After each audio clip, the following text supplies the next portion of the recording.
Hi, Ginger. My name's Lauren. I'm a social worker with Children and Family Services. Thanks for allowing me to come in today. Sure. How are you doing? I'm okay.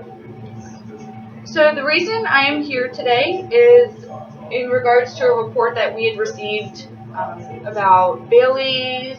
Is that your daughter's name? Yes. How old is she? She's 6. 6 years old. So Bailey has been seen outside a lot by herself and going to the bus alone and coming home alone Every day. every day. Okay. Well, we can talk more about that. First, I want to review some forms with you. The first form is your rights as a client. So, real fast, I will go over that. And these are all rights that you have. You have the right to high standard of care and service. You have a right to be treated with courtesy, respect, and dignity at all times. You do have a right to be informed of all your services that are available to you. You have a right to review your records by submitting a written request to our administrator. You do have a right to make suggestions and changes to anything that I offer you as far as treatment plans when we discuss that further. You have a right to discontinue or transfer services at any time. You have a right to receive care that is specific to your needs, despite any physical limitations or language barriers if necessary. And you do have a right to report any concerns, problems, questions that you have to our administrator, and the number is on the form for you. So if you just want to review that real fast and just sign that, that would be great.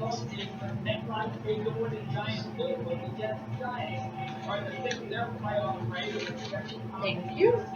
And the second form I have is a confidentiality form that explains certain exceptions that we have as far as our agency limiting the ability to keep your information. And some of these examples include if you're reporting abuse and neglect, obviously I have to report that. Any information that you release to me about vulnerable adults that are being abused or neglected, I do have to report that.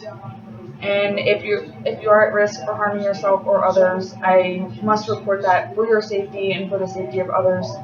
And if you agree with that, if you could just sign this form as well, that would be great. Okay. Thank you. Alrighty.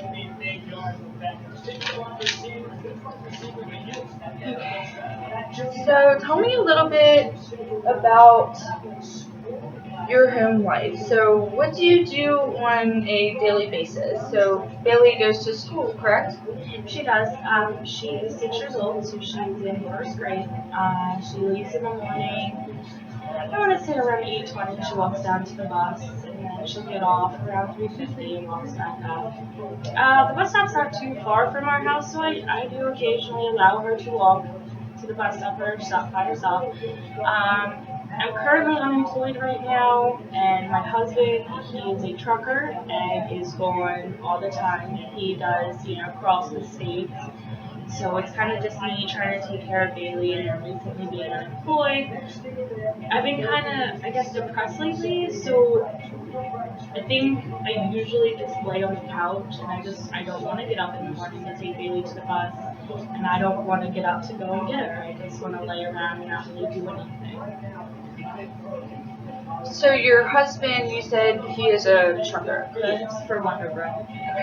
How often with him, I'm assuming doing deliveries or driving across state, right? He goes How across. often is he gone away from the house?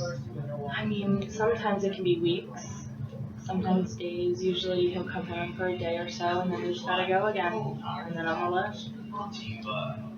And how long have you been unemployed for, or when did this happen? And tell me a little bit about what happened. I lost my job about 6 months ago. I think that's really when my depression started. Not having my husband at home really gets to me.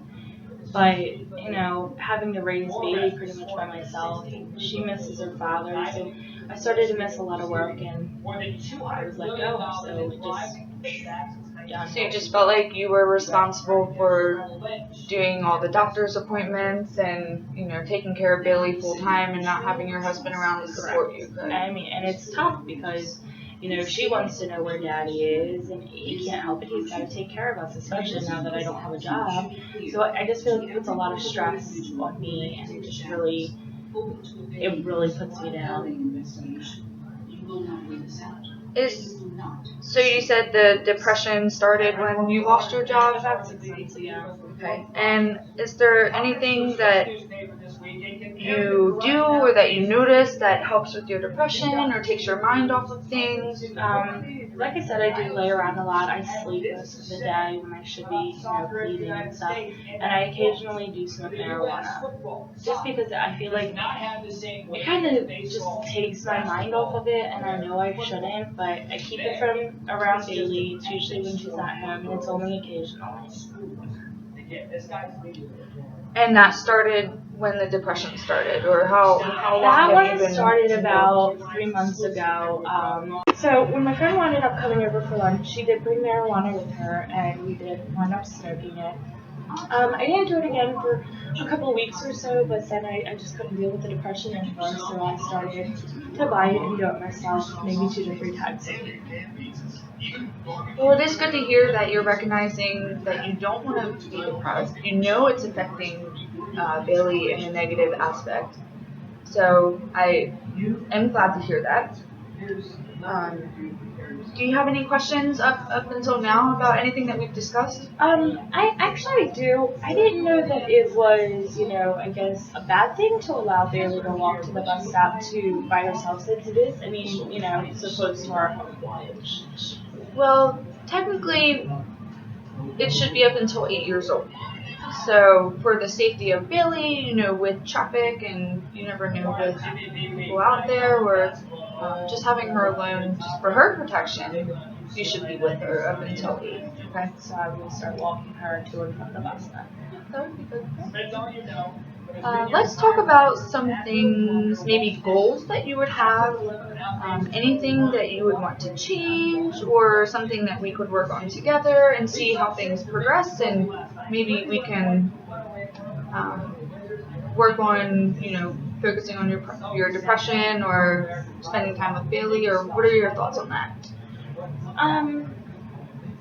I guess with goals, maybe just like the main one I want to do is kind of just get help with this depression. I don't know if I can get rid of it. I don't know how that works.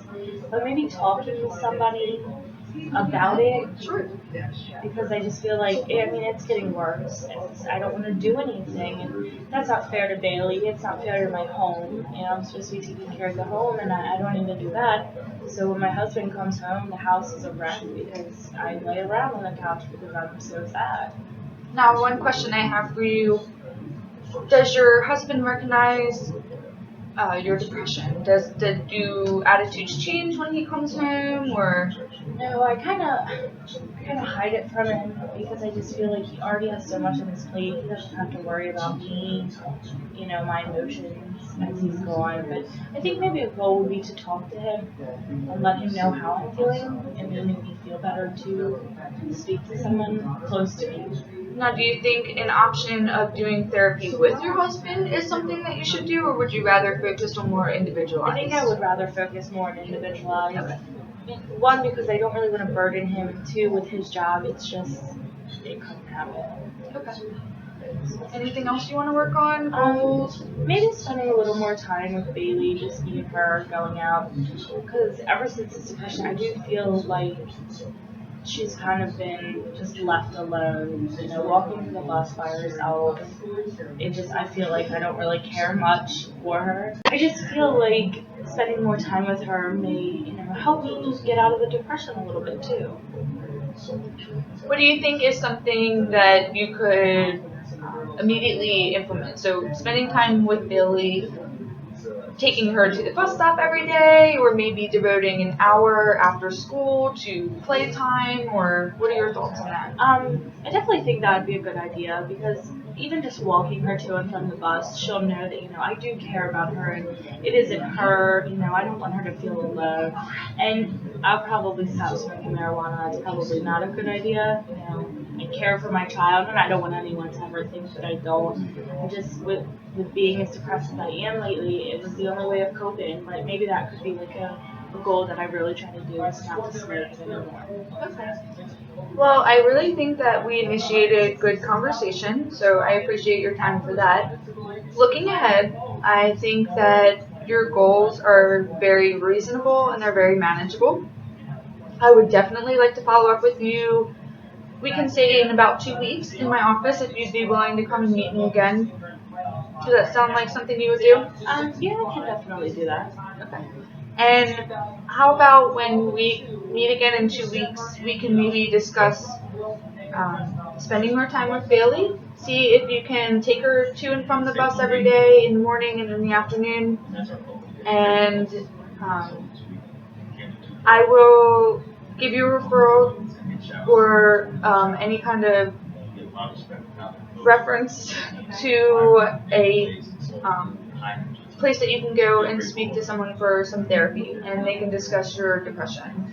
And you can express to them, if there's anything that you should change or. Now, I do prefer to maybe speak to a therapist and not a psychiatrist. I don't really think that I need medicine. I think I just need to really Talk to someone. talk to somebody and figure out what's going on. Okay. Well, great. So we can follow up with this in about 2 weeks. Do you have any other questions before I head out today? No, I think that's pretty much it. I mean, I do feel a lot better actually talking to someone. So, I mean, I guess it works out that somebody had called you guys. Awesome. Thank you. I look forward to seeing you in 2 weeks. You too.